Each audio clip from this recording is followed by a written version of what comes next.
Hey, we're here at Serenity Funeral Home in Largo, Florida, and we're responding to several manatees that got into the cemetery pond during Hurricane Helene, during the storm surge. The manatees were able to get over a rocky kind of barrier area, and then when the water receded, now they're stuck in here. They're doing fine, they're eating vegetation, but we don't really want them in here. As it gets colder, we get into winter, there's no warm water here for them. Today we're working with a bunch of our partners, and we're going to work on extracting them.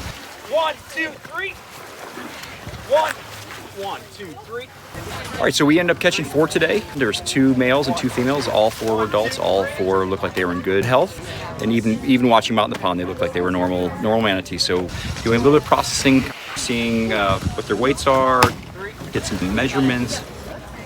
We're finishing up the last one right now, and then we're going to release it at the Bel Air Causeway boat ramp. And just a reminder, if you do see animals after a storm surge or after high wind and water events, and animals in place that they shouldn't be, just give us a call at 888-404-3922.